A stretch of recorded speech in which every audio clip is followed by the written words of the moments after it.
abandoned ship. Oh no! Here we go!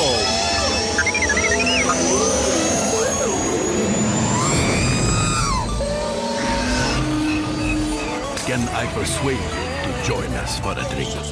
It's a tradition. Here, here. Jar Jar, homie, my main man, quickly. Before the Separatists attack, get into the escape pod. Hey! This is escape, and we're the pod.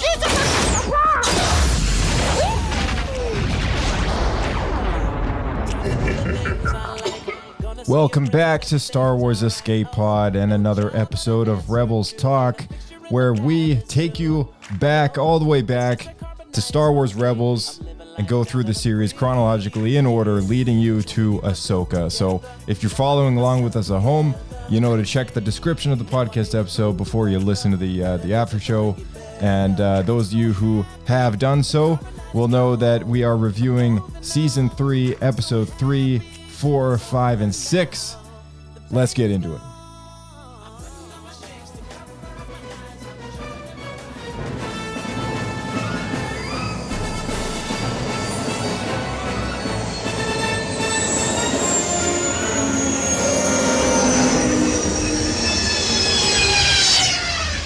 Another happy landing.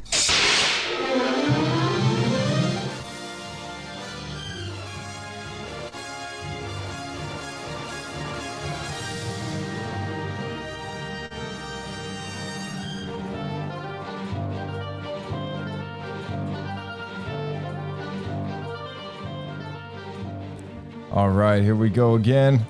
Season 3, Episode 3, The Holocrons of Fate.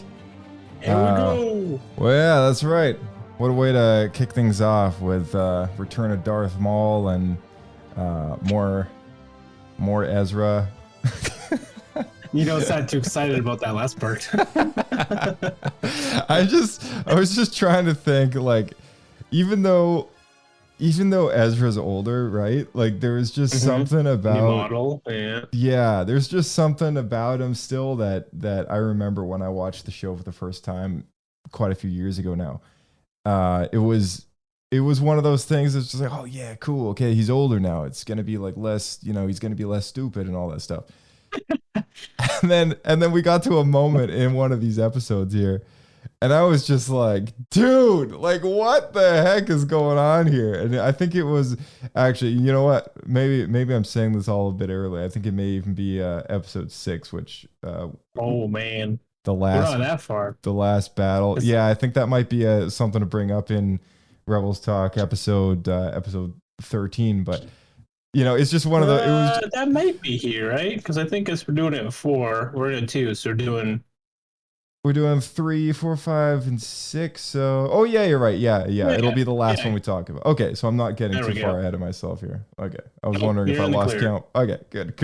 But anyways, just a little bit of a sneak peek as to my feelings about one of these episodes. But anyways, let's get into this. Season 3, Episode 3, The Holocrons of Fate. Before we get into this, of course we got to mention our Orbit Key giveaway winner. Oh yeah. Yeah. So that we didn't run into the same delayed mistake as last time. That was my favorite part of the episode, though. It was kind of a funny ordeal.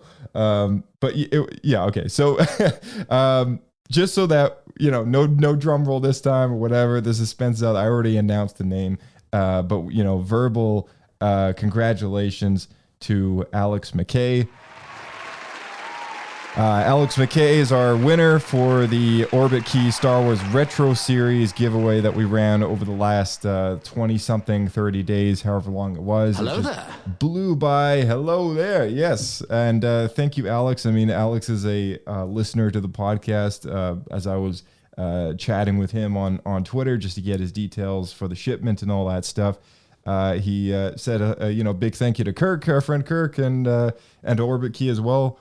And he seemed kind of familiar with the show. So I was kind of happy that our winner ended up being audience member, an avid listener. Yeah. Much better than Going to one of us, seeing as we entered the contest too. Nice. just to get our vote count up there, right? Like the entries, just to make it. Yeah, that's why. Yeah, that's. And then didn't enter under a pseudo number, nothing. Right. Huh. Yeah. Well, Alex McKay, thanks again for your participation. Thank you to everyone who participated. And Alex, you'll be receiving your X-Wing, your chosen X-Wing Star Wars ORBITKEY Retro Series in the mail at some point in the next few weeks. So you've got something to look forward to. And that being said, which one did he pick? Which one did he pick? The X-Wing. Oh, yeah. I think that was my favorite too. I think a Death Star was cool too, but yeah, between that and the X-Wing, I'd say the flashy orange one. Yeah, that's right. Yeah. So, anyways, let's get right into this, shall we?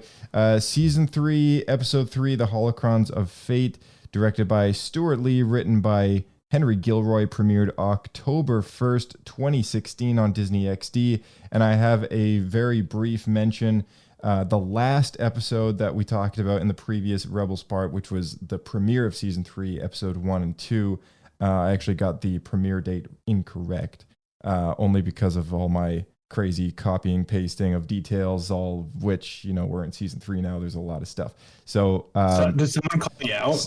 Yeah, it's all starting to blend together in my head. But those episodes, for those of you who may have just finished that episode of the podcast, those came out on July 16th, 2016, premiering at Celebration Europe, and then later premiered on Disney XD September 24th.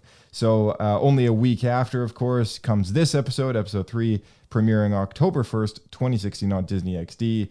Guest stars Tom Baker and Sam Witwer.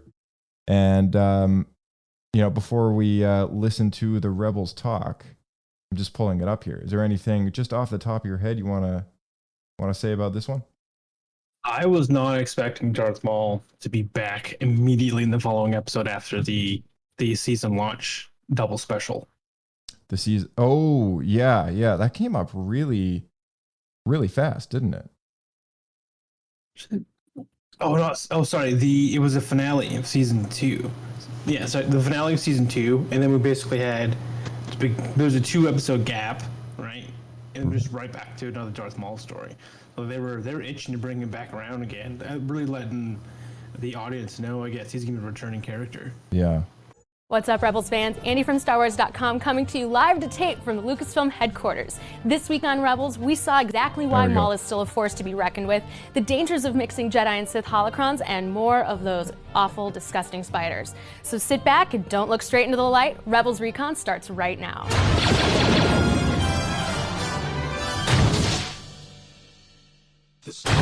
With the crew taken hostage by Maul, Kanan and Ezra agree to give him the holocrons in exchange for their friends. I shall be in touch with coordinates for a rendezvous. Seeking the Sith holocron, Ezra and Kanan contact Bendu, who warns of the danger in combining the holocrons. Once a secret is known, it cannot be unknown. But after Kanan manages to free the rebels, Ezra helps Maul combine the holocrons, revealing potentially dangerous secrets. I see him.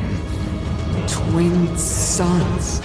This week we saw the return of Darth Maul, as well as a look at how the events of Season 2 changed the relationship between Kanan and Ezra.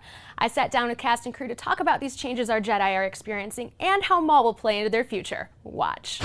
There's a lot of discussion going on about the balance in Ezra and Kanan's relationship being off. What was the state of their relationship going into this episode, and how has it changed after? We're still going to be dealing with the fallout from the Season 2 finale for a while. It's not something you could easily forget. And even though we advanced the timeline like by upwards of 6 months when we started Season 3, so much happened at the end of Season 2 that that's going to take a while to settle. Ezra feels responsible for what happened to his master. And early in the episode, if you notice, Ezra's trying to be protective of him because he already blinded his master in his opinion. So once they get down in the tunnels together in this dark place, Ezra is surprised that Kanan came down there, and he realizes, oh, he's not hurt. He's not as damaged as he thought he was. They both have to admit to their own faults and forgive. And forgiving is such a difficult thing for people. I don't know why. Admitting you're wrong is such a difficult thing, because when you don't and fear takes you, fear leads to anger, anger leads to hate, and we see this on a daily basis right now. How can Ezra help Kanan get back some of what he lost? he can continue to grow and listen and show respect for Kanan and enable him by showing him like, look, even though you can't see, I will burden more of the responsibility. And he does. Through season 3, we see Ezra grow so much because now he is kind of the de facto leader of the group on missions. We've seen other characters get tempted by the dark side many times. How does Ezra handle this differently? Ezra has a very strong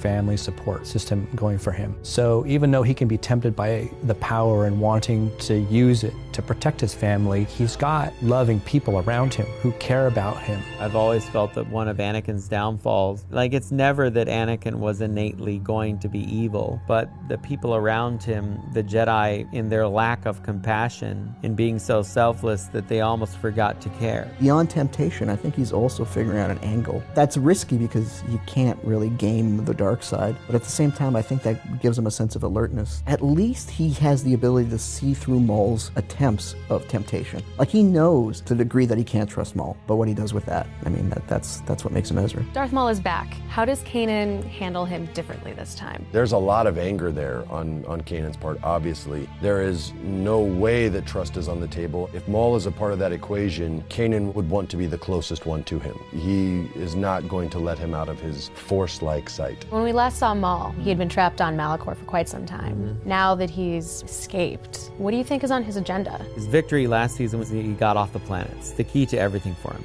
So now he is spinning his little web and starting to make his connections. He's got a game plan, and he's got stuff that he just can't let go of. He has lots of secrets buried in strategic places, and he's going to start uncovering some of those things as he gets to his ultimate end goal. Maul, I think, is still convinced that he can turn Ezra to be his apprentice. As long as he can dangle the carrot of, I can help you destroy the Sith, there's a chance he can get Ezra to fight alongside of him. Maul talks about what he's wanting, and he's wanting hope. What does that mean to someone like Maul? He's not interested about living forever. I think he's been denied death one too many times, and he realizes that's got limited appeal. So he needs someone else to embody that legacy. Maul actually isn't trying to be a Sith. He's trying to be something else, something that he's creating. And many people have tried that over the years, and it hasn't worked out. So we'll see how it works out for him.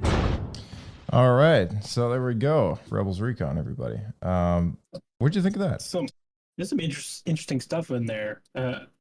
Dave specifically said Maul was succeeded last season because his goal was to just get off planet. This makes me wonder, how long was he trapped there? Oh yeah. Well, okay. So this kind of intrigued me because when we were talking about this particular story arc last episode, it was just one of those things that I questioned. You know, why did Yoda give them the advice to go to Malachor, right? Mm-hmm. And I think there's a bit of a truth here when it comes to how they asked for a chance to destroy the Sith and they failed, right? And Yoda's advice to go to Malachor is perhaps that's what they wanted, right? And so, you know, they asked for a chance to destroy the Sith. That's the opportunity that presented themselves. That's what Yoda maybe sensed was an opportunity to do so. And maybe it was bad advice, you know, because maybe they were totally unprepared, right?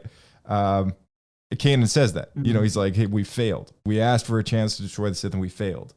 And that sort of answers my big question, I think, you know, as far as how did Yoda know, or like, why would he give them that advice if it was so bad, if he knew maybe bad things would happen?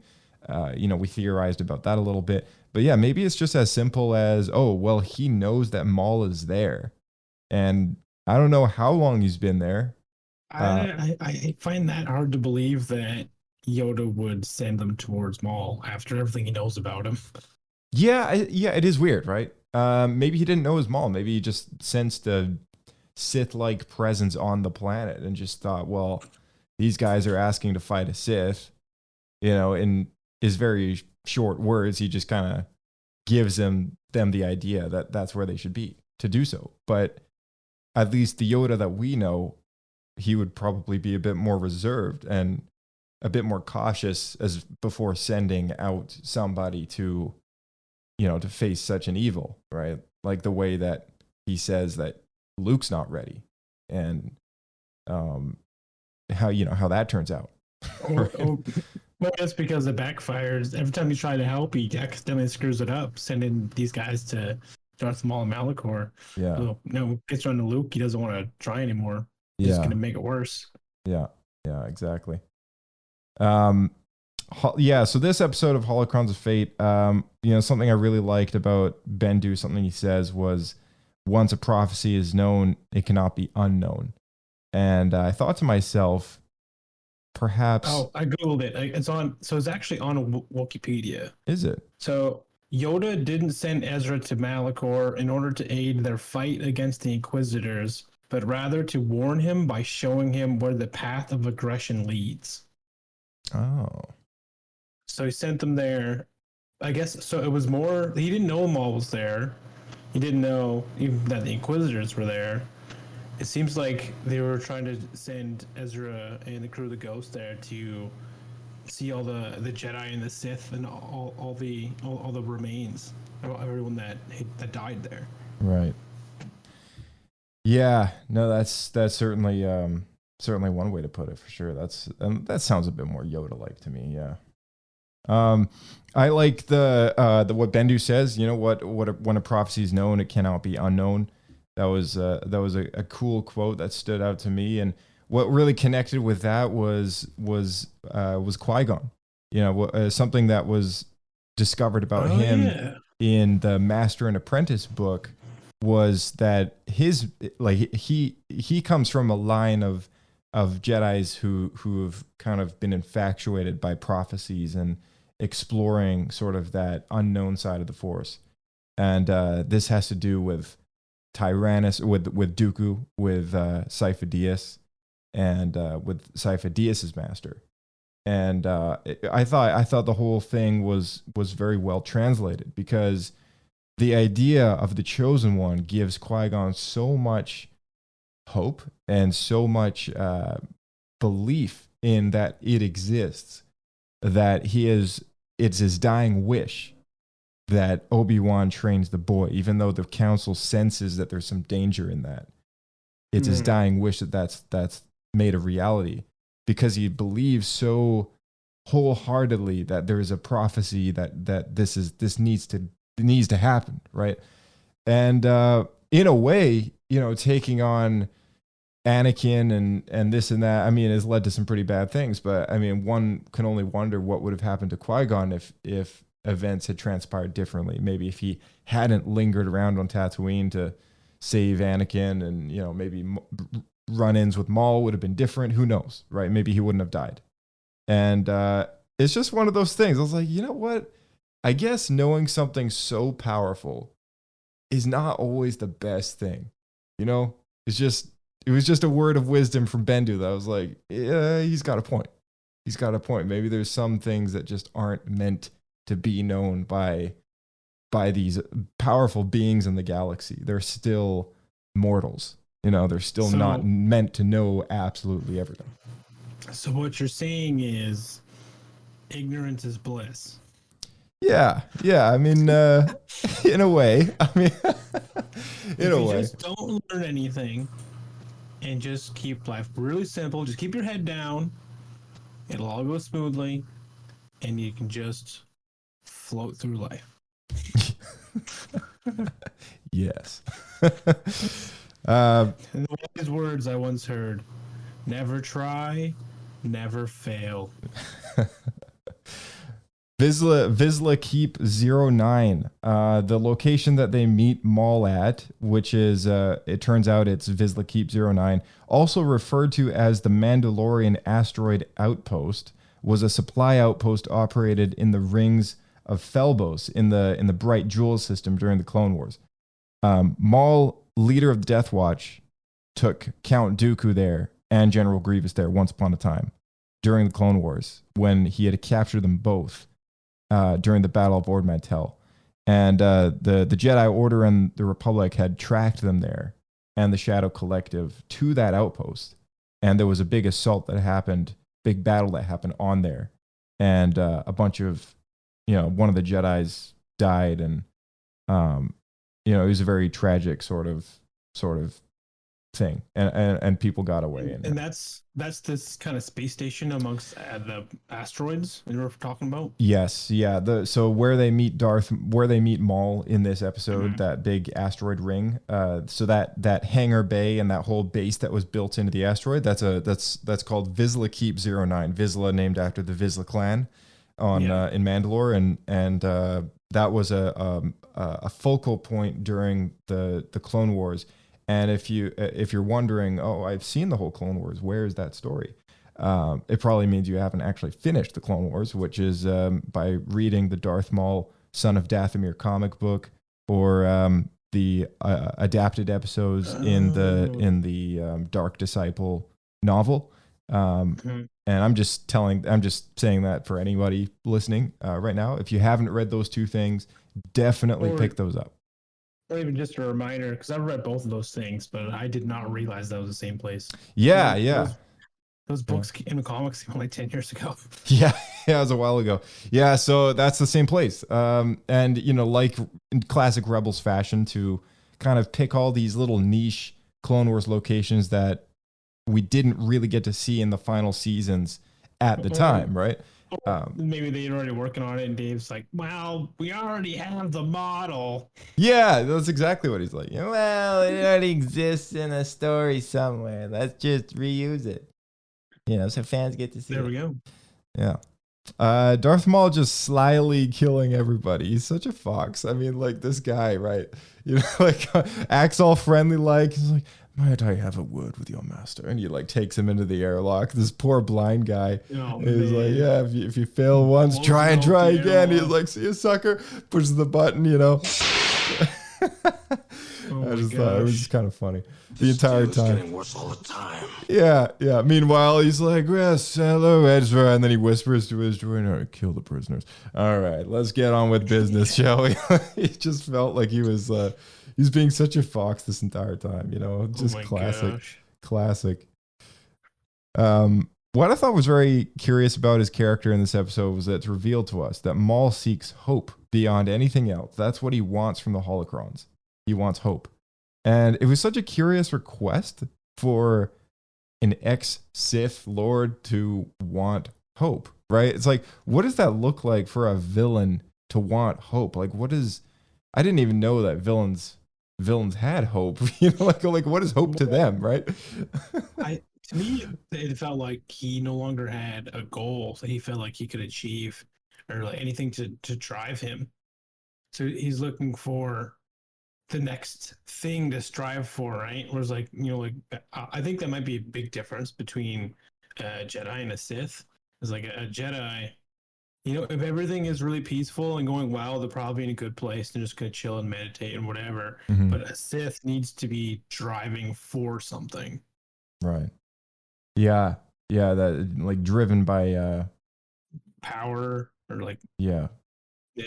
Yeah, and he's kind of in a weird spot because he's because he's really in a weird spot because he's not a Sith Lord anymore, but he's still driven by revenge, and it's just kind of a weird word to throw around when we're talking about sort of the king of all revenge, which is Darth Maul himself. That's pretty much what he lives for. That's how he survived in the first place, and he wants hope. It's like, what does he want hope for?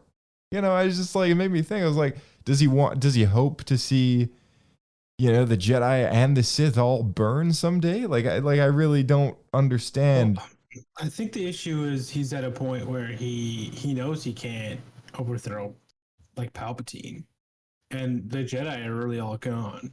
Mm-hmm. So, like, all the things he wanted to do are no longer doable. So he doesn't know what else to do. Right. What is revealed to him in the Holocron is kind of surprising, something we'll talk about much later in the series. But for those of you who might already know, maybe we'll keep it under our belt for now. But it is kind of funny to see him, talking to himself, running out of the room, going, "He lives, he lives." We should probably quote that. Yeah. It was really good though. It was. Seeing him get so much more like reinvigorated. Definitely. We've known him for so long. You can't help, even though he's a bad guy. Yeah. But you can't help but feel bad for him when he seems so lost and helpless. Oh yeah, for sure. You almost kind of feel bad for him in a way. Absolutely. Ezra's vision isn't sure. He's not sure what his vision means, but he isn't even sure that his vision is his own vision. It might be Maul's vision because things got a little clouded in there. You know, as they're both looking into the same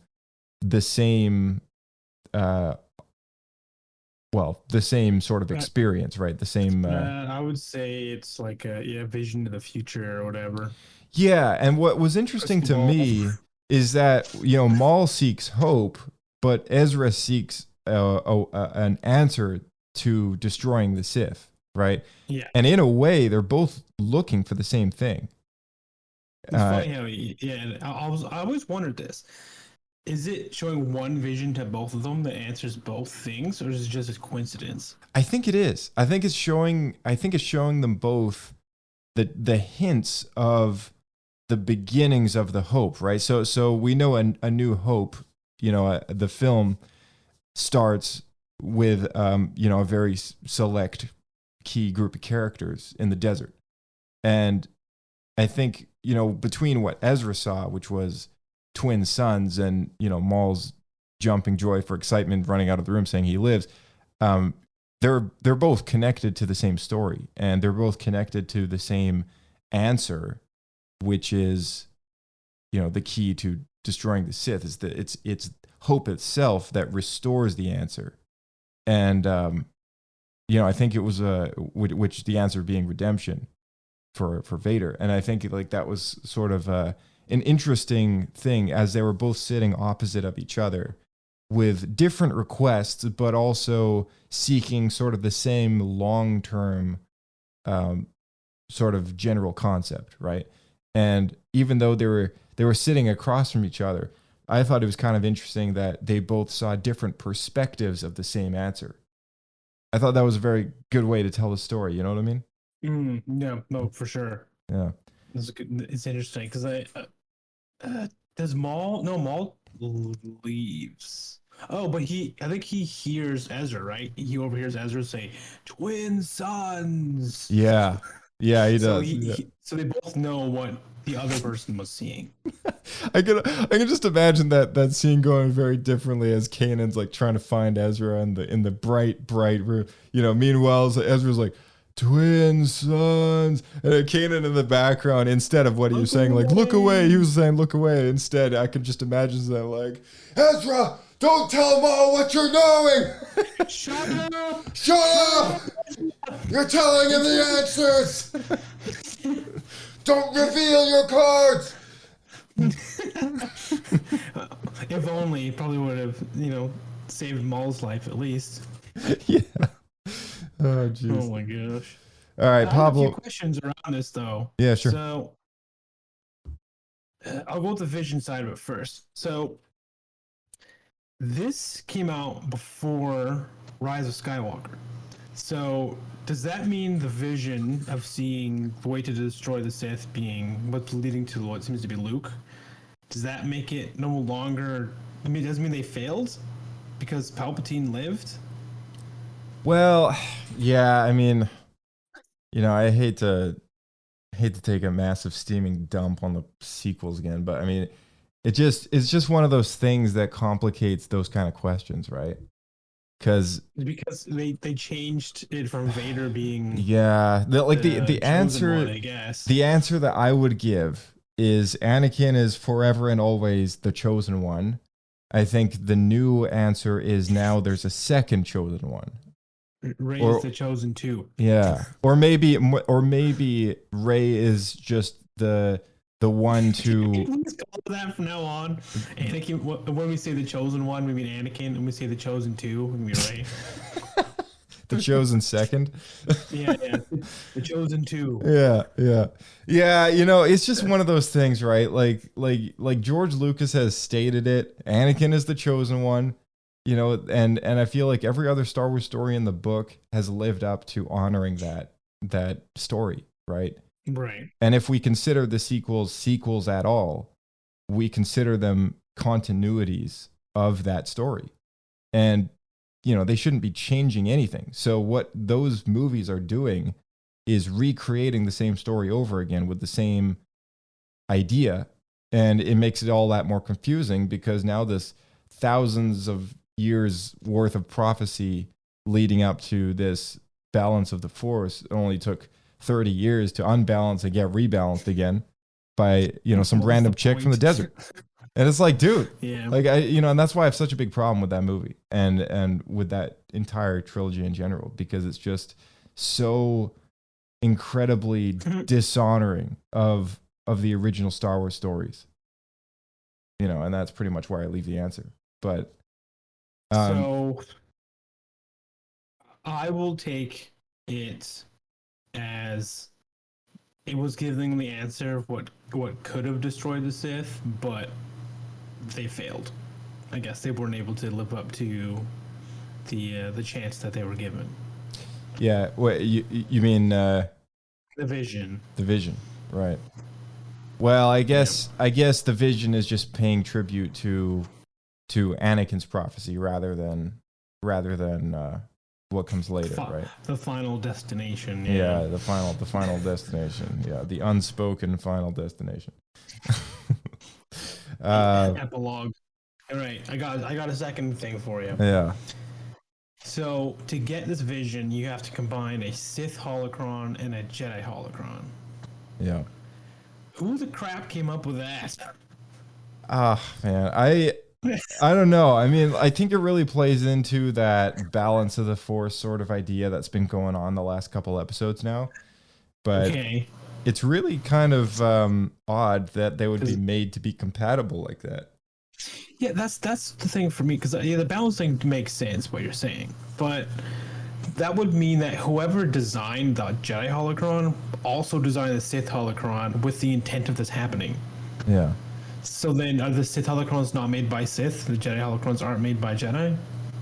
Yeah. There's a one group that makes both. Like, I have no idea. It might also just be some weird Force stuff again, like the Force is combining the two, you know, right there in front of them, kind of thing, and you know, the original Sith were Jedi, right? That like left the Order. So if holocrons were already around, then they would have the same knowledge of how to make them. But I would question how they would come up with this putting them together idea, because I don't know. I'm left with a lot of questions that I feel like only a handful of people can answer. Yeah. It is kind of an odd thing to. I don't know. All right, Pablo points or poodoos. Let's get this ball rolling here. Break it down. 1.25 Pablo points. And 1.25 out of 10, is it, Josh? Is this out of 10? Yeah, okay. So for those of you who don't know, this is a scale of 7. Pablo points or poodoos. 3 Pablo poodoos being the absolute worst of the worst. Moving up from there, you got 2 Pablo poodoos and then 1 Pablo poodoo. Bendu's right in the middle. It's 50%. And then you got 1, 2, 3 Pablo points, 3 being the absolute best of the best of the best. And I'm going to slap a 1.25 on this. It's just, I don't know. It's all right. It's a tough one because it's got good characters. I like the overall idea of what's happening in this episode, but as we discussed, now it has some glaring issues. Yeah, exactly. And I think those issues can definitely be, I mean, any kind of prophecy sort of stuff, I think, can be pinned on the failure of the sequels. But you know, as far as what it was trying to do at the time, when those movies didn't exist. Exactly. This is before Last Jedi. It's before Last Jedi. So where the sharp turn in the road started going on, like, you know, that was this came first. So I don't think it's this episode's fault necessarily that it tried to do some things that ended up not quite paying off as they expected, but you know, I just it was okay. Like it was all right. Yeah, I like Maul coming back again. I like that he's still a jerk. Well, something we didn't talk about very briefly, because I know we're 35 minutes in. I don't want to spend all our time on this one, but I really like the test that Bendu put Kanan and Ezra through. That was something that they didn't talk about in the Rebels recon. Oh, and that's right. With the Krykna, the Krykna spiders, and I liked how his entire test was really to find a balance point between master and apprentice, and his way of doing things is definitely sort of different than, you know, perhaps some Jedi masters would approach the situation, but it really gets the message across. And I think for a sort of unlikely duo like Kanan and Ezra, they have a different relationship than Obi-Wan and Anakin. They're also sort of the unlikely, sort of odd duo, but they work, right? And in a sort of interesting, kind of unique sense. And you know, his sort of what's the word I'm looking for? You know, it's not quite normal. His just his way of putting them through the motions was interesting. You know, how Ezra kind of learned to just deal with the spiders by Kanan taking his lightsaber away, and him saying He basically was like forced to do it. Yeah, he's like, sometimes he's got to learn how to solve situations without his lightsaber, you know. All right, season 3, episode 4, the Antilles. Wait, what did you give this a grade? Oh, I'll give it 1.5. I'll give a little more than you, but it had some pretty big issues. I question if I should even do that, to be honest. Yeah. All right, cool. Moving on. Season 3, episode 4, the Antilles Extraction. Directed by Saul Ruiz, written by Gary Whitta. Released October 8, 2016 on Disney XD. Guest stars Corey Burton, Mary Elizabeth McGlynn, Trevor Duvall, Mario Vernaza, and Nathan Kress. And this was an interesting episode. I don't really have much to say about it, but let's quickly give the Rebels Recon a listen to, and we'll go from there. What's up, Rebels fans? It's your old pal, Andy Gutierrez, walking and talking to you from Lucasfilm headquarters. This week, we saw Sabine infiltrate the Sky Strike Academy to recruit a certain pilot for the rebellion, and now I'm here to show you how it all came together. This is Rebels Recon.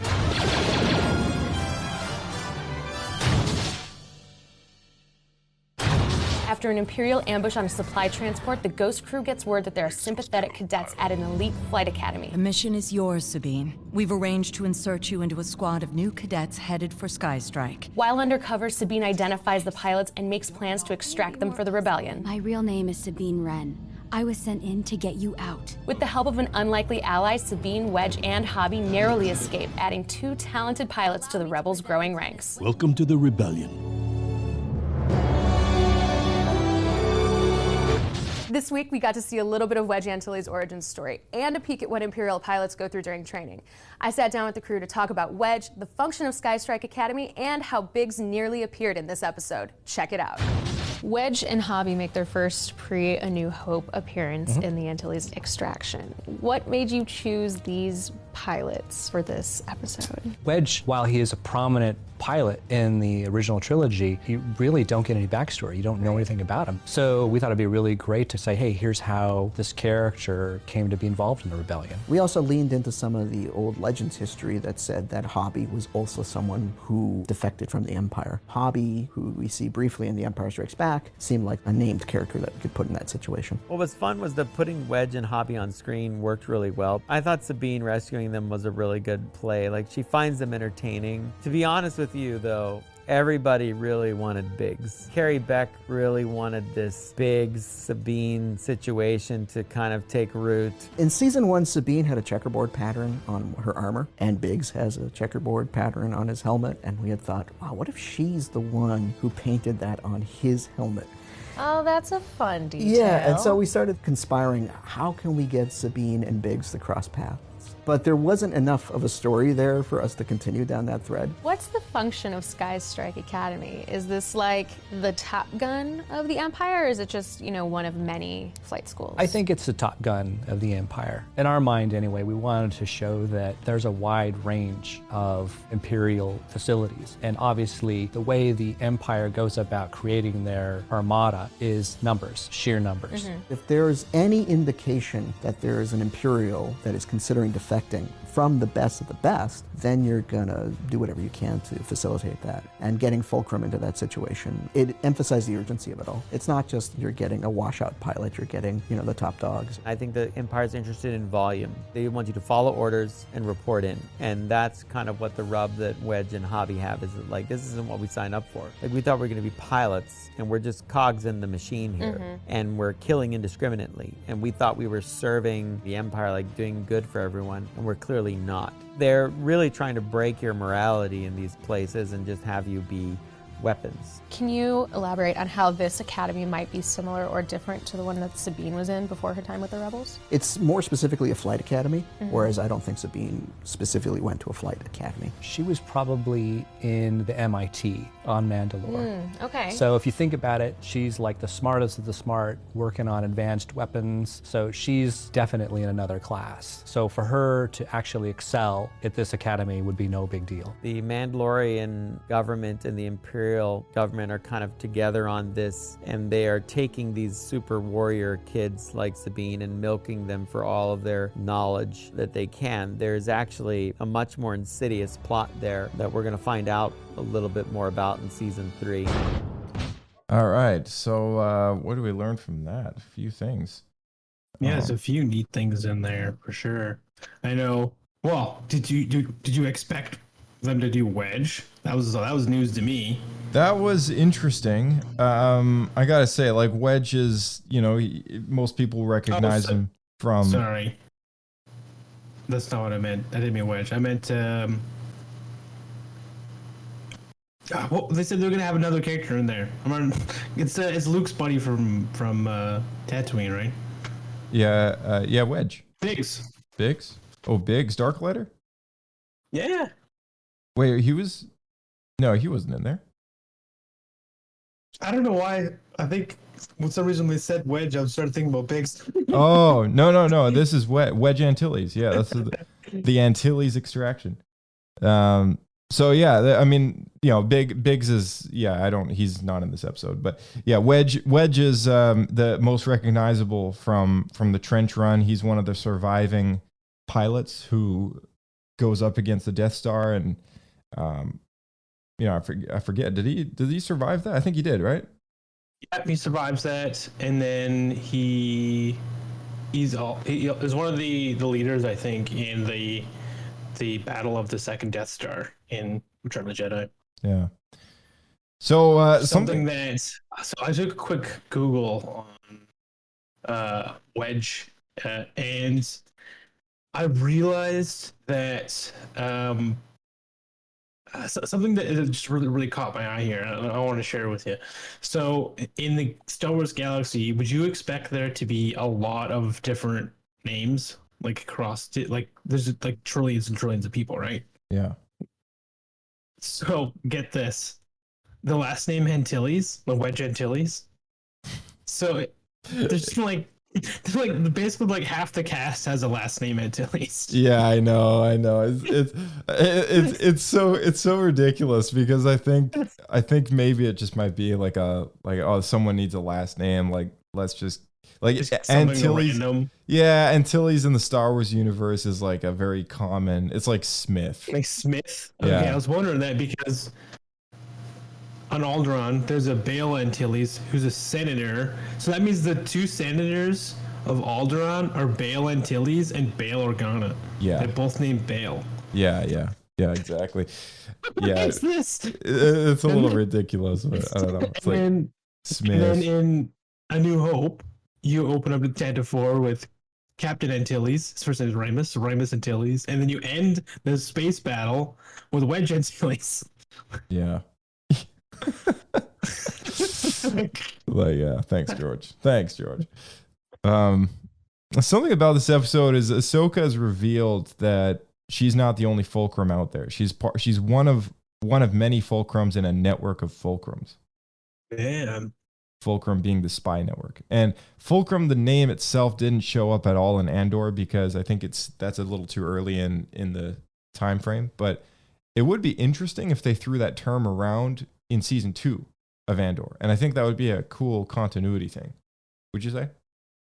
Oh yeah, tie it all together. Like, that'd be cool. Yeah. Because at this point, season 2 of Andor would have happened overlapping Star Wars Rebels. Yeah, it would be. It would be kind of around the same timeline here. So then they would.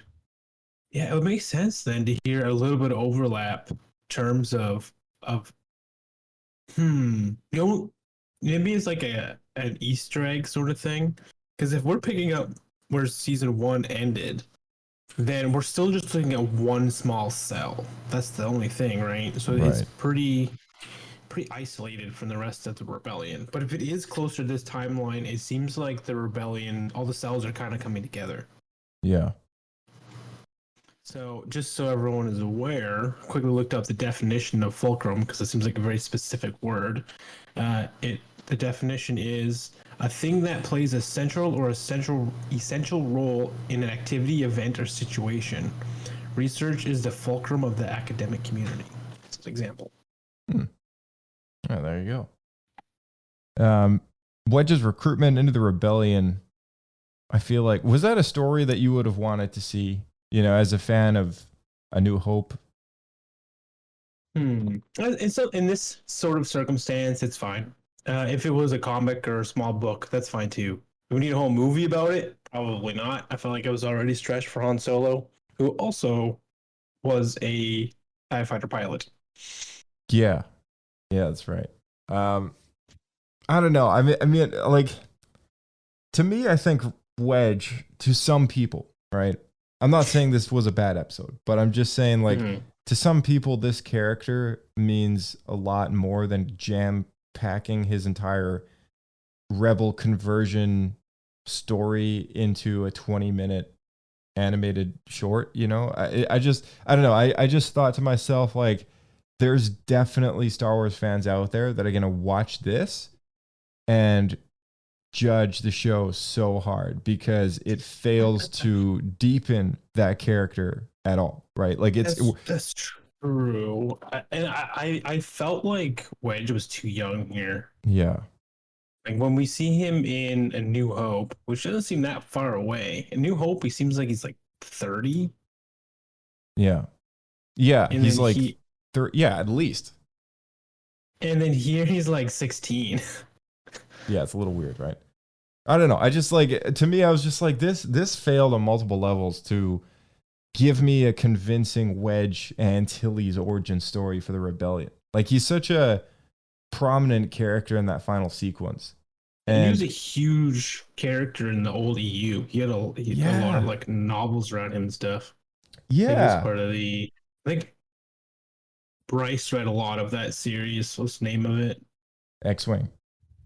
Yeah, it was the X-Wing series. Wasn't there like a subtitle to it, like Dark Squadron or something? I can't remember. Yeah, yeah, something like that. But it's also to be. I mean, we were just talking about the sequels. I mean, it's to be noted that Wedge Antilles showed up in Episode 9. He was one of the. He was on the Falcon. You know, they brought back Dennis Lawson to play him, and I believe the actor is also the real life uncle of Ewan McGregor. That's right. Which is also kind of a big deal. So like the character is not exactly your average background Joe. You know, like he's a prominent EU character. He's a prominent character within the canon. He's been included in multiple comics and novels. I mean, maybe that's why they picked him over like I mentioned Biggs, or maybe over Porkins. Man, I would have loved if this episode was about Porkins. Oh, jeez. I think that's what we need, a Porkins origin story. See, that would have been better because then you can't really mess it up, right? Like, we're talking Wedge Antilles, and we got 20 minutes of him going from Imperial Cadet to Rebel sympathizer, and he seems like a good guy, you know, like when we meet him and everything. But I don't know. I was just thinking to myself, like, it just wasn't convincing. They didn't describe him. Sorry, go ahead. No, it just wasn't convincing. Like, I just didn't really buy into his character in the entire episode. I was like, all right, he's a young, strapping lad who wants to join the rebellion, who's currently got a stupid job as a TIE fighter pilot that he just no longer wants to be in. And, you know, there's no real like why, right? Like, there's no Andor motive to him. There's no grittiness. There's no like the Empire killed my family and left me for dead or whatever, right? Like there's none of that. No, there's nothing like that. The only thing that comes up is he talks to Sabine and he says, like, I was hauling parts across the galaxy and it was really boring, so I did this instead, but I don't like what they're doing. Yeah. Yeah. And then meanwhile in his head he's like, no, she's really hot. I think I'm gonna join her team. Yeah. Do all the rebels in the rebellion look like that? Damn. Sign me up. Damn, who's that? Oh man. Check out the curves on that armor. Oh, geez. All right, that's enough. Check out that blaster. All right. Pablo points or Poodoos. I'm giving this 1 Pablo Poodoo.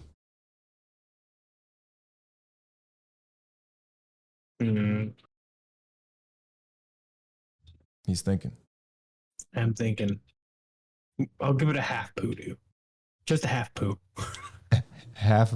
It's just hanging out. Hasn't dropped yet. Prairie dogging over here. Oh man.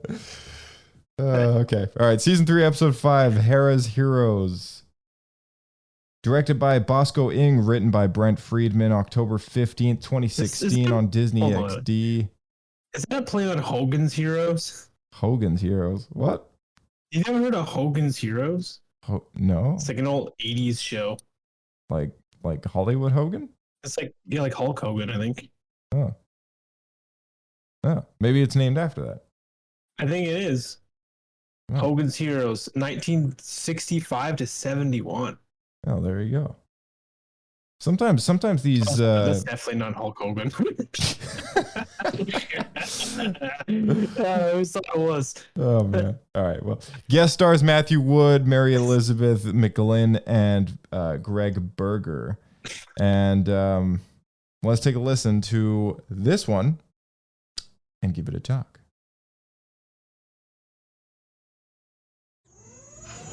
Hey Rebels fans, Andy from StarWars.com here again at Lucasfilm headquarters. This week we saw Hera go head to head with Thrawn in her own home, and now I'm here to take you behind the scenes and show you how it all came together. So grab a priceless family heirloom and get comfortable in your chair. Rebels Recon starts right now.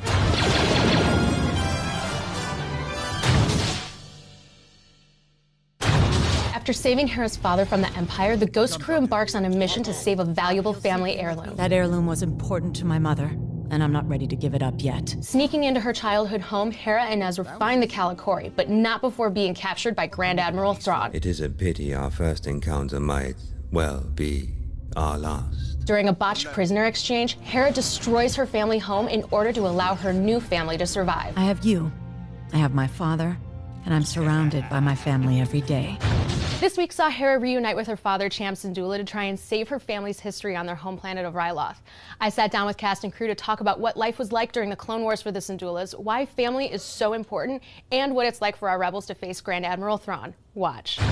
We learn a bit about Hera's history in Hera's Heroes. How much of that did you know already? I had certain inklings, clues that were in the Clone Wars. I could sort of thread things together, probably as most fans did, but it was really cool to learn more specific details about her history. I've heard the phrase, the person you should fear the most is the one with nothing to lose. So I thought it was interesting to find out exactly what she had lost and what was in her history to create a scenario in which she was so at the bottom of the barrel that she would risk everything for the rebellion. This episode gives a glimpse into Hera's childhood as they explore her home. Can you give us any more background on what her life was like before and during the Clone Wars? Her growing up was very challenging because her father was always in the middle of political battles and military battles, and that's what she's seen. Part of the reason he was such a successful leader in wartime is that he was a leader in peacetime as well. So Hera grew up as the daughter of a politician, and we had this notion that her childhood home was almost like the mayor's mansion. Not only do you have this sense of violation that Hera's world is being invaded, but her childhood home has been invaded as well. She's probably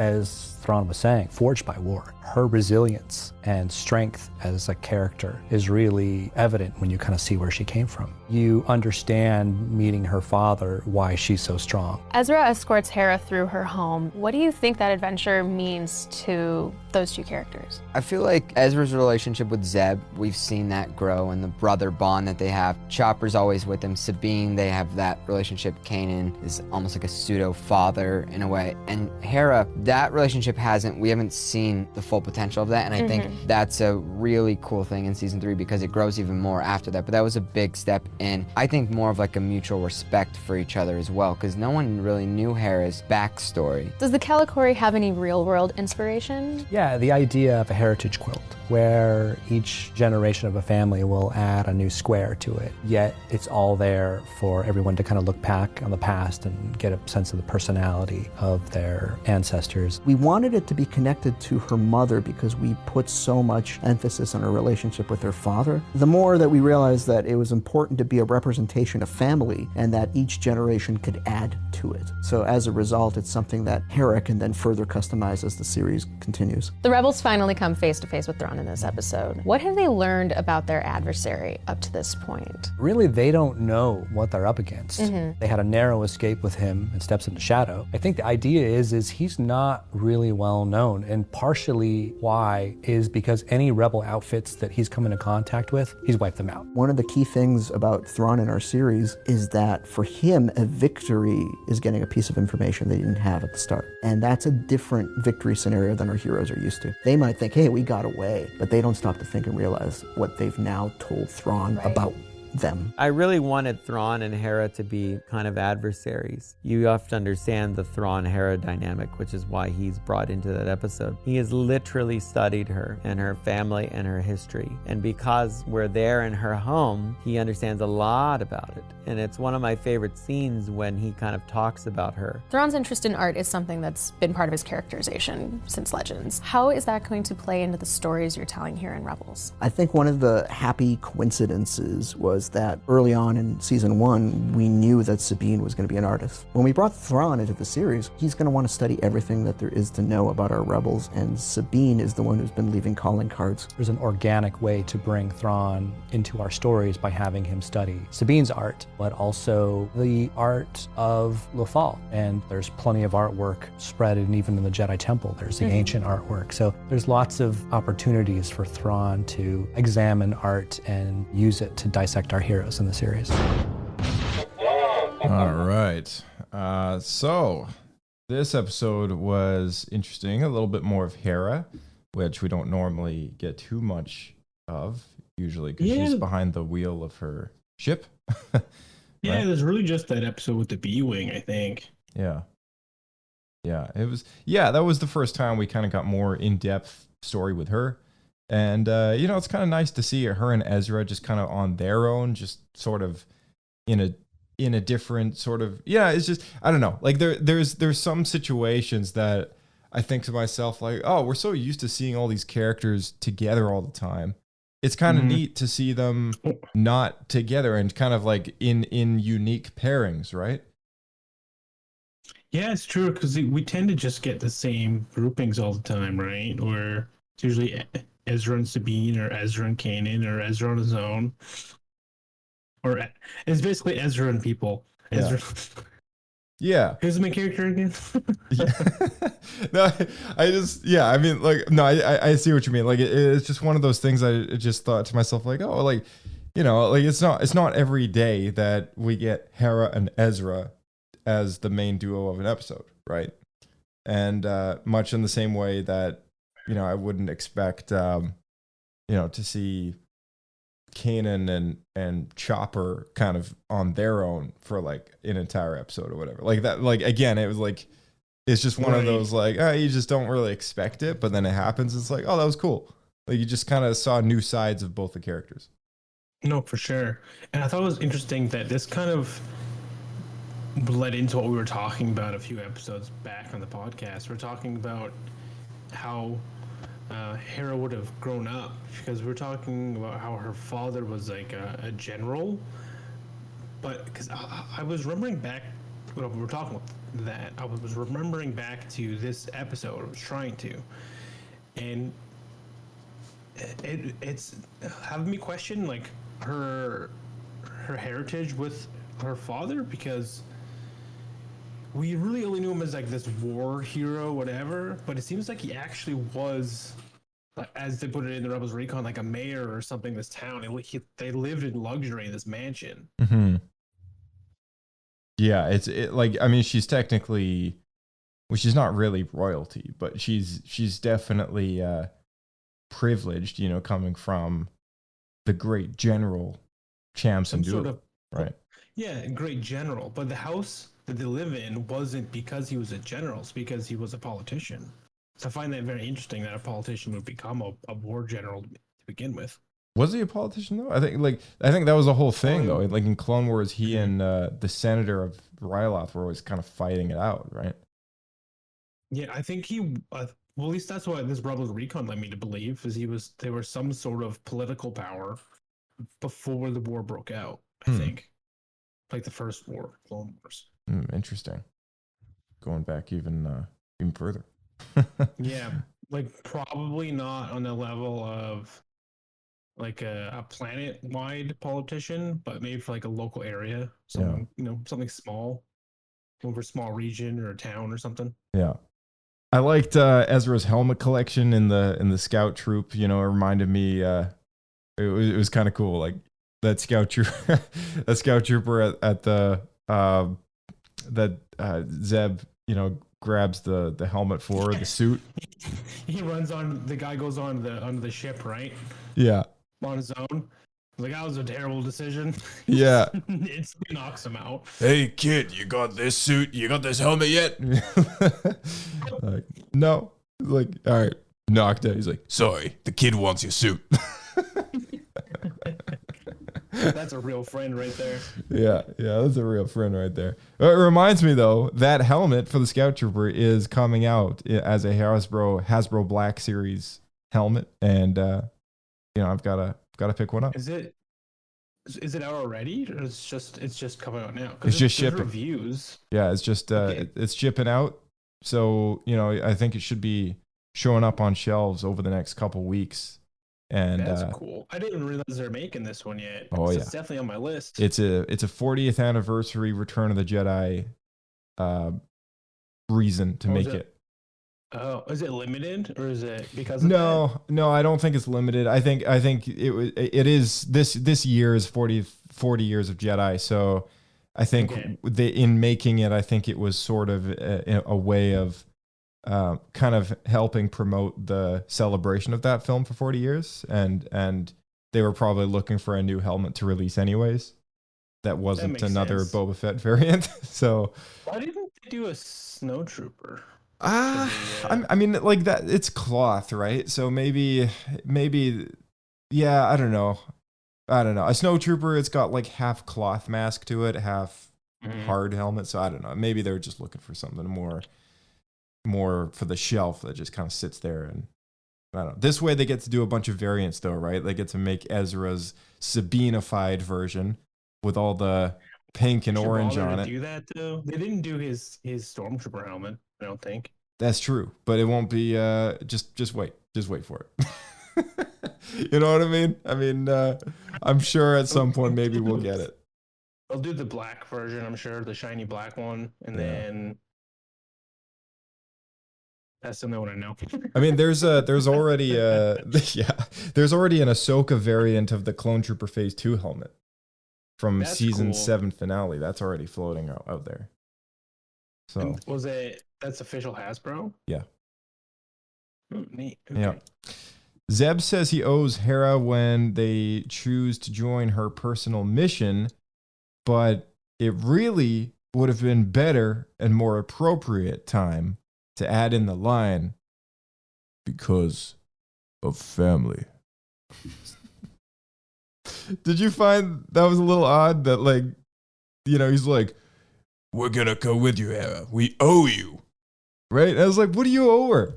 You guys are all rebels fighting the Empire. Like, well, like, you saved each other numerous times. Like, what would you possibly owe her? I think it's that she brought them together, I guess. But Maybe. you're right, the family line would have been better. Yeah, it's just like, okay, like why are you helping her on this mission? Because you're a family. Like I don't know, I just like, you don't need to owe her anything. Like you guys, you know, I think like it was just one of those things. I thought to myself, that line could have been so much better, and it would have been a perfect opportunity to pull a Dominic Toretto. It's like, we're going with you, Hera, because we're family. Yeah. Oh well, next time, I guess. Next time. I think this episode, even more than it was about Hera, I felt like it was really showing Thrawn. Yeah, Thrawn was, you know, he was a good highlight of this episode. He definitely proves to be a more respectful enemy, at least. You know, he's got some honor about him. As ruthless as he is, as ruthless as his tactics are, he still appreciates art and promises that Hera's Calicori will be safe. And, you know, he definitely shows some unique sides of himself when he, you know, almost unleashes his anger at that very ignorant Imperial officer. That's right. We talked about that before, I remember, because it's very, very out of character for him to break like emotion and have that show, because he's usually a very reserved, very calculated person. And this is a long time ago now, when I think we first talked about it when it came out, it's You and I 101, and I really didn't like that because it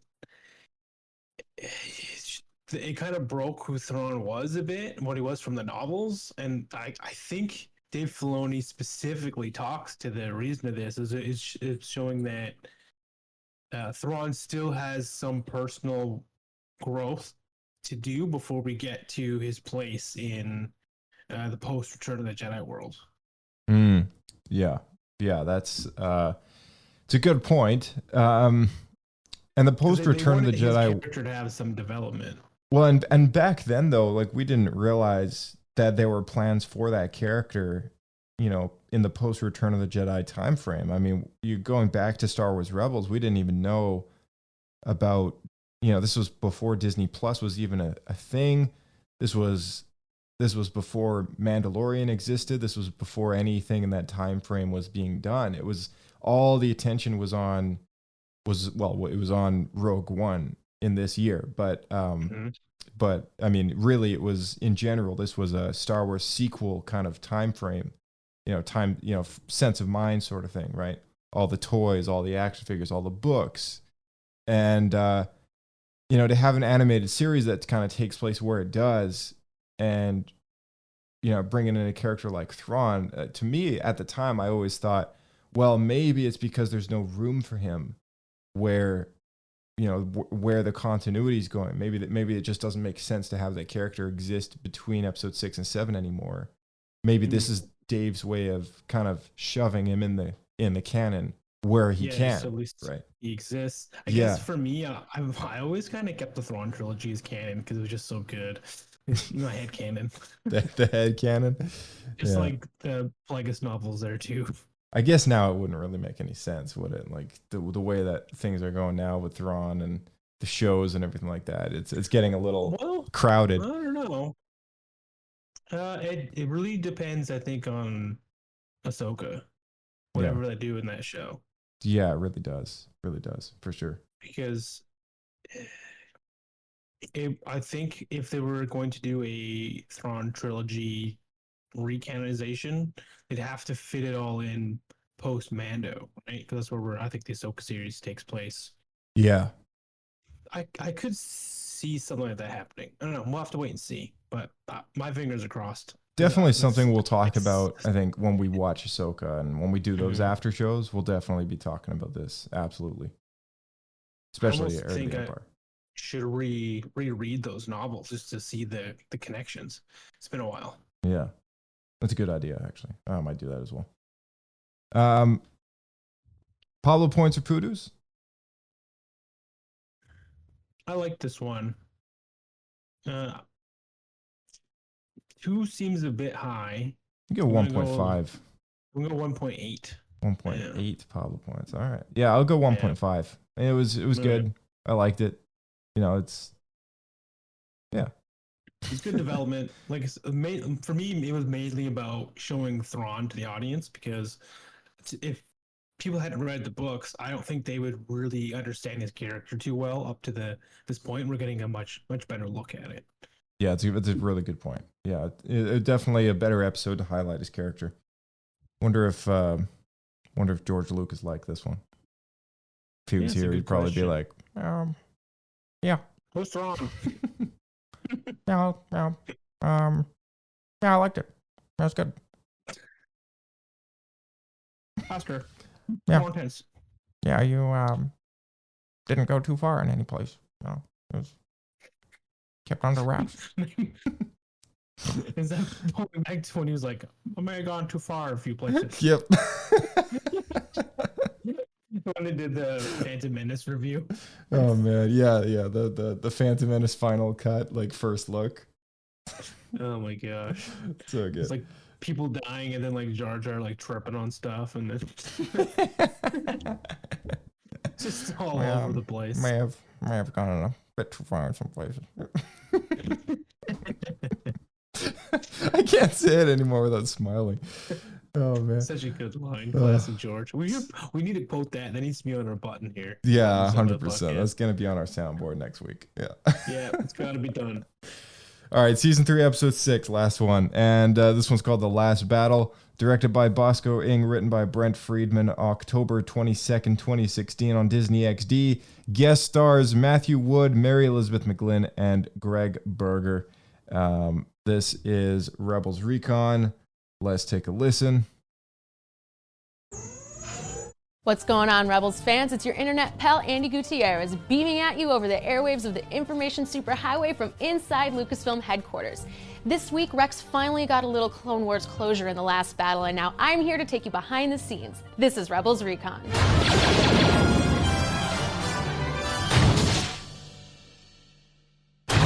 Kanan, Ezra, Zeb, and Rex embark on a mission to raid an abandoned transport for supplies on Agamar, but soon discover they're not alone. You have been captured by the Separatist Alliance. Forced to play a war game in order to rescue Zeb, Rex must fight the Clone War one last time. Well, looks like we win. But when the Empire arrives, the droids are forced to work with the rebels to hatch a successful escape plan. It was a victory. We all just won the Clone War. This week, Rex was forced to battle in the Clone Wars one more time to save his friends. I sat down with cast and crew to talk about what it was like bringing Rex back to the Clone Wars, whether or not he has closure on this chapter of his life, and how he's grown as a character. Check it out.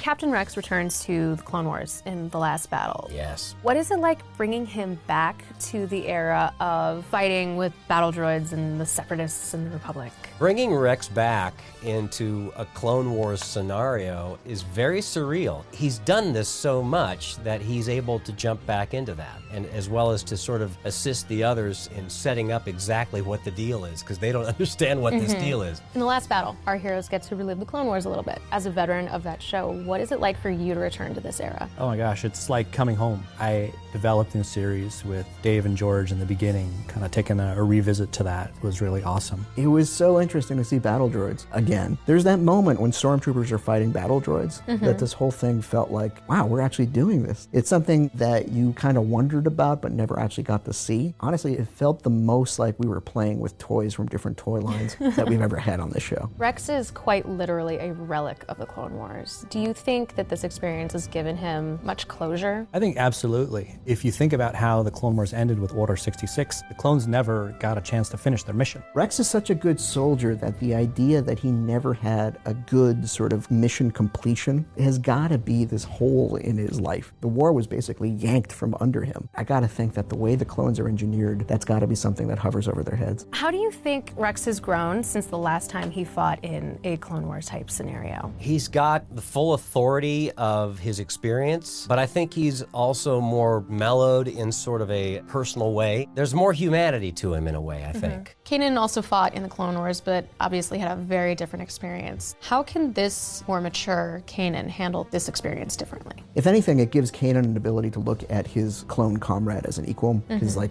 back in the original Clone Wars, he was just a kid, and he was particularly betrayed by Order 66 and then ended up being hunted by his own clone officers. Kanan and Rex have learned to be a team in season 2. There was a time where that trust was 0, and Rex has legitimately earned it over time. And it's probably the one thing that Kanan looks at from his past and doesn't hate, seeing that as no longer representative of Depa's death as much as it is someone he trusts. And they really do become a good team. Ezra was born on the day that the Clone Wars ended. What has he learned from this experience? I think really this is a chance for him to step inside of Kanan's shoes and really understand what he went through. This experience gives Ezra some insight into why Kanan is resistant to war. This is something that really does mash you up and grind you up and have a really negative effect on your growth as a Jedi. The Clone Wars were a huge deal because it's like a history lesson. Ezra associates everything with Kanan because of him being a Jedi and how he sees things. Ezra naturally sees them in a similar way. And the Jedi's point of view on the Clone Wars is much different than a lot of other people's. Now that the war has finally ended for Kalani,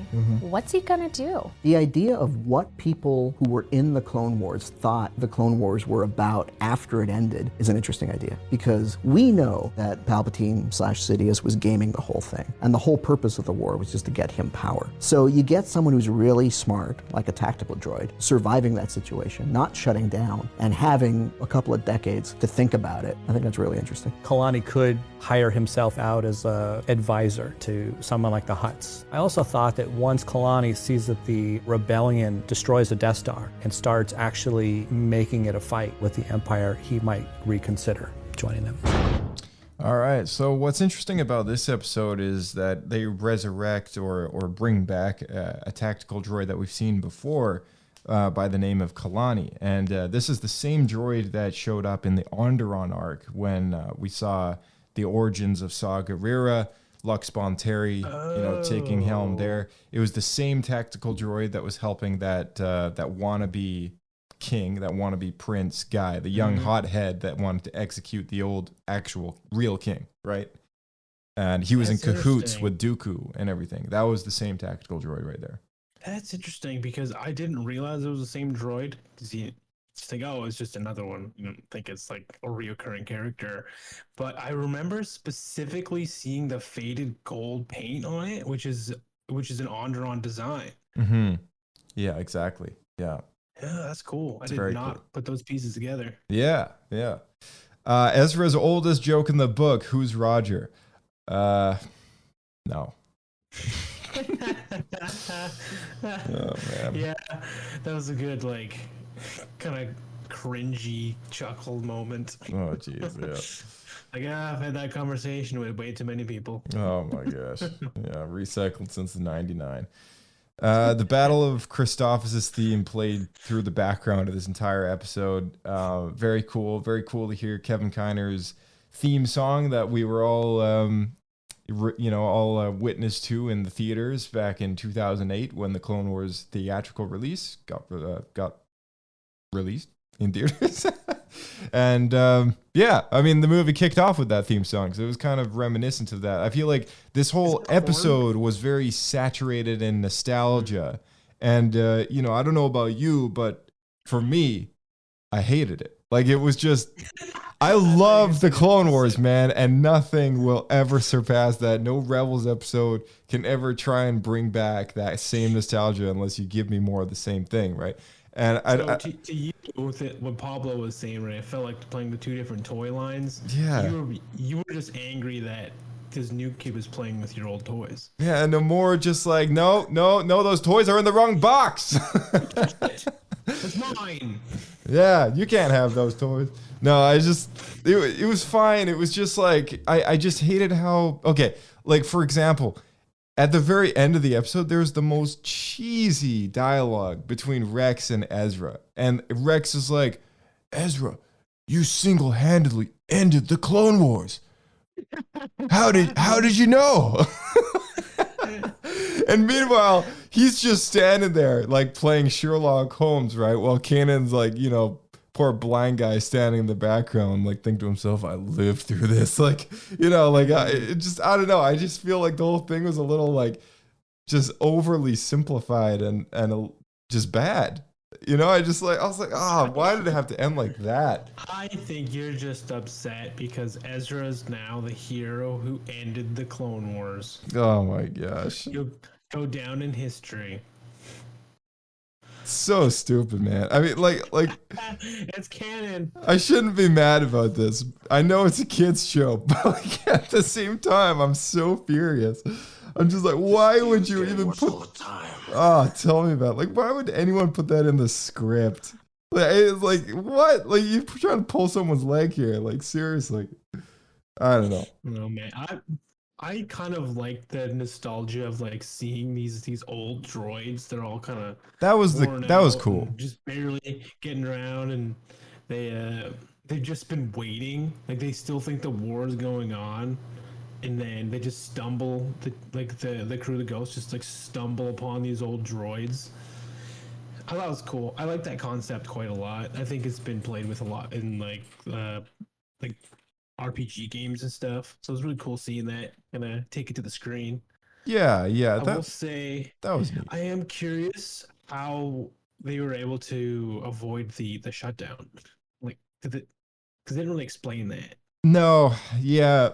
I mean, most battle droids are all operated by control battle stations, and I guess if there is no orbiting battle station, then they're controlled by something else, and it's possible. Were they in it? Was that a control battle station that was crashed that they were all fighting in? It was, yeah, it was, and I think when it comes to that group, like maybe that had something to do with it. Maybe there was still a lot of surviving droids on board. You know, the tactical droid, he operates independently.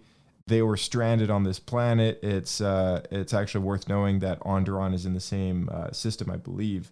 And Agamar is not too far away. And it was like, okay, yeah, I can buy that. Like, Agamar, by the way, Agamar is an EU planet. There's a whole profile drawn up on Agamar from other Star Wars stories, back in the old expanded universe days. And this episode was kind of paying tribute to that as well. But I thought, it's just overall, like, it had some cool stuff about it. But I think the worst part is, and let me play it for you. That an army of Jedi, clones, and droids couldn't find the middle ground, but you did. Rex, all I did was point out that none of you were meant to win. You figured it out. Yeah, Rex, all I did was point out that you were so bad at your job that it took me to figure it out. If only there was an 8-year-old kid around when you were starting the war. I know, right? Yeah. Could put it all together for you. Outwitted the Jedi Council, all of the Neimoidians, and the Trade Federation, and the whole Separatist Alliance. Even out, well, no, Dooku knew. Dooku's probably the one other person, maybe Maul. Point out that none but of everybody you were else, Ezra outsmarted him, and we needed to hear it. Agreed. I am satisfied if you are, Captain. I am. Very good. Well, I'm not. He's a commander, not a captain. Oh man, Promoted. I don't know. And here's the other thing. Here's the other thing. Here, just take a listen to this. Malfunction. If they hadn't, we'd be goners. The boy is correct. The droid army would have prevailed, so technically, victory is ours. No, it's not. I never really thought about it. I never asked. I know the Jedi were wiped out. The clones were decommissioned, and the droid army was just shut down. The Clone War ended, but why? If none of you won, who did? The Empire. Zeb, that's right. How did you know? It's like, how did you know? What? Like, what kind of answer is that? Like, Zeb's like, the Empire? Like, I don't know. I feel like we're playing SpongeBob and Patrick over here. Like, the Empire? That's right. But how did you know? Well, I mean, take a look out the window. I mean, you know, who's in power now? It's just, I don't know, man. It's just like the whole ending of this episode just sucked. But it was cool. You were really lost though. What was that? Jedi. Oh, jeez. Yeah. I mean, like, okay, the ending of the episode when the Empire shows up, like them fighting all the droids and stuff, like that was cool. But like, other than that, like whoever wrote this, I'm looking at you, Brent Friedman. I don't know what you were thinking, man. I mean, like, I don't know.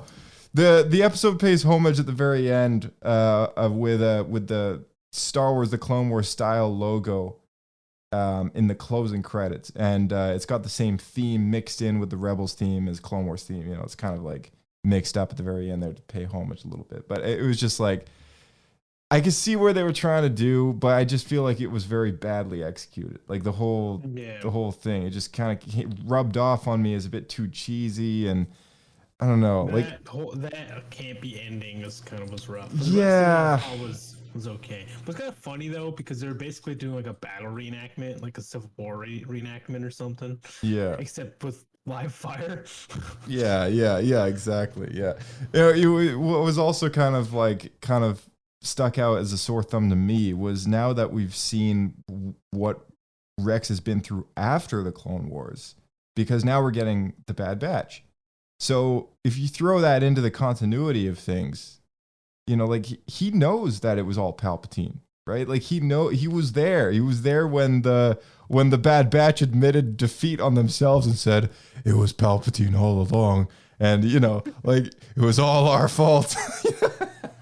And all this and that, right? Just old age. Right. Weren't we making jokes about that in that after show for Oh, I wouldn't be surprised. It was something like that. Anyways, it like what I'm saying is we've got a lot more story now, and this just did not hold up at all. Just because of how oversimplified it was, it just did it no favors. Like the problem was it was a Disney XD thing, I think, where they had to kind of cram it all in at the end. Yeah. And it just came across as too cheesy. I know, but like it's just one of those like who even asked that question, right? Like every soul in the galaxy knows the Empire won. And so like buy it more though if Kanan was the one who was saying that instead of Ezra, so it wasn't some 8-year-old kid. Yeah, like Kanan's silent through the whole thing, right? And like I don't know, it's just like Zeb saying is like, the Empire? Like, I don't know. I'd like to think that he was saying it sarcastically, just to, you know, make everyone sound stupid, but it's like we know all probably this. just Patrick Slow, yeah. Yeah.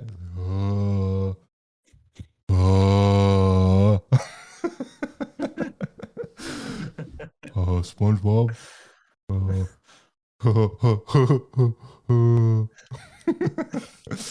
Yeah, I did come across a bit like that, if I'm honest. Yeah, I don't know. I was just like, oh, man. Okay, well, I'm gonna give this one a big fat 2 Pablo Poodoos. Oh man, you're just dumping all over. I'm just dumping all over this thing. You did not like this one episode at all. Man, Ezra single-handedly ending the Clone Wars and stupid questions and stuff. Like, man, it was just bad. Like at the very end, like that just killed it for me. Like, it was cool to see droids again. You know that I'm not gonna lie, but I mean, like, there's been some pretty mediocre Star Wars stories, you know, recently the Mandalorian episode that featured an entire droid bar. You know, it was cool to see the droids again, but like at the same time, like the actual episode itself was nothing special. The Lizzo Jack Black episode. Yeah. In my opinion, it wasn't anything special, and I just like, you know, this is kind of like because you're the most nostalgic for Clone Wars of everyone on the podcast. Oh, I totally am. You hate all the episodes that have to do with the prequels. I think that's just it, right? Because like I don't want some crumbs thrown my way. Like I want the real deal. Like I mean, I'm a Clone Wars fan to the frickin' core, right? And I don't know. I just like, to me that this just rubbed off as like a kind of a a small backhand in the face. Like, here's the end of the Clone Wars. The show is canceled. Suck on this, you know? Right. Like, and it's still bitter to this day. Hero now. Yeah. Here's your hero now, Ezra Bridger, ending the Clone Wars. Yeah. I don't know, man. It was just a little much. It was just a little much for me to take all in one episode. Maybe if they diced it up into two, it would have been a bit more bearable, but I don't know. Man. One was enough.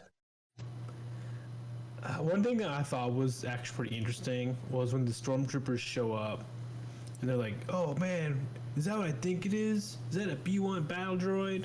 And one of the other troopers goes, "Yeah, you know the drill," and they all start shooting them. And the fact that he says, "You know the drill," really caught my ears, because it makes me wonder that has this happened like enough that they're common with like what they're supposed to do in that circumstance.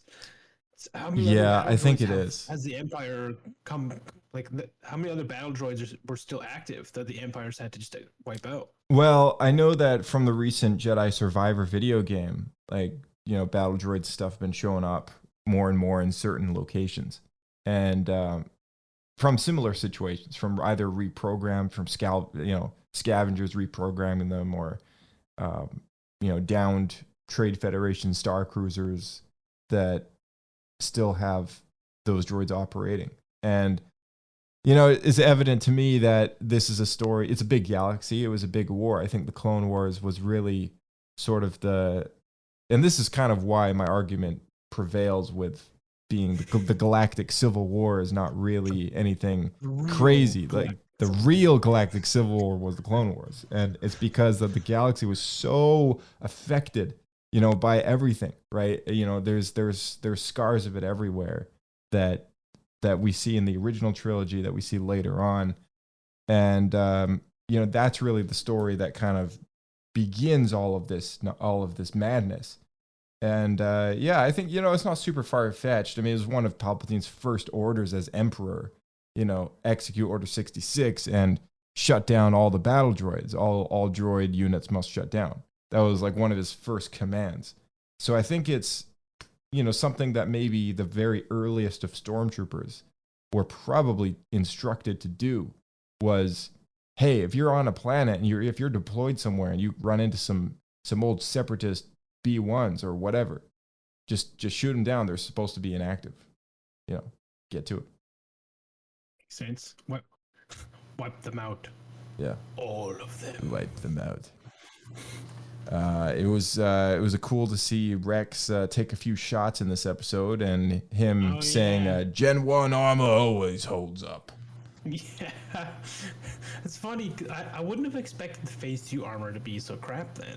Yeah, I guess it was. I mean, again, though, we're transitioning towards stormtrooper level crappiness. Yeah, but you think in the height of the war, you wouldn't give everyone worse armor. I think that's just it, right? Like, you would think that, and I would think that too. But at the same time, the Republic was stretched thin for resources. And right, but why would they make everyone else change? Why would you just not let the people who already have the good armor keep it? Well, I think that's kind of why Rex has those soldering marks for, he's gone through the effort of keeping as many of the OG elements as possible, because did he switch out the torso though? Or I thought he did. He wore everything Phase 2 except the helmet was modified. The helmet is modified, but there's also soldering marks on his chest, on his left and right sides. Yeah. Oh, I missed that. Yeah. It's kind of cool that for him to kind of, we've seen him take maybe a hit or two before for sure, but in this respect, he kind of admits, he's like, yeah, Gen 1 armor, this is the real deal. So cool to finally get that in canon, you know what I mean? Because I think it's always been sort of speculation, like, oh, maybe the armor just got worse as time went by. They got cheaper and cheaper and cheaper. Empire made it super cheap. And then, that's how they started losing to sticks and stones and Return of the Jedi. But no, see, that part all makes sense. Yeah. It's like resources get thin, they get cheaper, like because you just don't have as much money to spend on it, right? Yeah. Let's push it farther. Yeah, and then you get George saying, "Yeah, that's how that's how they get beaten to a bunch of teddy bears. Yeah, the armor's too cheap. Too cheap? Yeah, it's cheap. What's this? Like Disney XD." Hey, shots Man. fired. Shots fired. Yeah, yeah. I didn't mean it. Disney XD. Disney Plus is better though. All right. Let's give this puppy some Pablo points or poodoos. I think I already gave my score. I didn't hear yours though. I will give it 1 Pablo point because I thought it was kind of fun. I liked seeing everything again. The worst part was definitely that Ezra line. That was really bad. The Ezra stuff was bad through the entire episode, man. Like he even messed up the whole plan. He did nothing good in this entire episode. He was just a pain. Oh yeah, you're right. And then Rex had to chew him out. Yeah. Yeah, he was like, "Yeah, your actions cost the lives of our brothers. You know, Joe, take a seat." But it was just, I don't know, man. Like the entire episode, he was just being a pain. He was just being a nuisance and a thorn in my backside. You know, just in my head. I was like, oh man, stupid kid. Like just when I thought he was cool, he goes back to his old self again. And there we have it. But yeah, okay. Well, I'm glad it's given some love. I'm glad you're the one around here to appreciate it. That's cool. I don't know. I thought it was really cool seeing leftover Clone Wars stuff. That's really what it came down to. That's what I appreciate about it, though. I mean, like that's what I do like about it. I mean, as far as the bad elements go, is that really kind of it almost negated all the stuff I liked about it, and the bad stuff really stuck out to me as like, oh man, this has got to be the worst of the season. As a Clone Wars fan, I'm like, man, seeing it disgraced like that. Oh, jeez. I'm sorry, Dave. I'm sorry. I couldn't do it. But yeah, no, it's Do you think cool. Story Group had a lot to do with this one? Think that No. might have been the issue? I think they didn't have anything to do with this one. I think that's why it's so bad. I'm just cracking jokes at this point. All right. Well, we should probably wrap it up. But yeah, as always, thanks so much for coming on and chatting to all our listeners about Star Wars Rebels here. What do we got around the corner? We've got the next 4 on Rebels Talk. Episode 13, we'll be going over Imperial Super Commandos, Iron Squadron, the Winkathu job, and an Inside Man. That's next up. We gotta get Phil on for Iron Squadron. Oh You man, gotta call him up. I got like nothing to say about that one. But I think it's another last battle for me. Speaking of which, the last battle named prominently word for word after the final book in the Narnia series. I don't know if that title was taken directly from that or not, but we know Dave's a big Tolkien fan. Maybe he's got some C.S. Lewis ties as well. So there you have it. That's everything. Any last words? I hope the next 4 are better. Yeah, I hope so too. All right, man. We'll catch you in the next one. We'll see you out there. Keep flying. All right. Thank you again to all our participants in the Orbit Key giveaway for the Retro Series. And congrats again to Alex McKay. Your order is on the way. And to those of you who have tuned in to the podcast so far and are still listening, thank you so much for, not only tuning into our Star Wars podcast, but for making your way this far into the episode. And we would absolutely appreciate a 5-star rating. If you have a few seconds to just hit that on Spotify, that would be amazing. And there is a Q&A thing now as well, so feel free to fill one of those out and hit submit on Spotify. We'll do our best to answer any that we get. And looking forward to hearing anybody who wants to get in touch with the podcast. All our socials are in the description below of every podcast episode. Subscribe to us on the YouTube channel and join the Discord. May the Force be with you, and we'll see you in the next episode of Star Wars Escape Pod.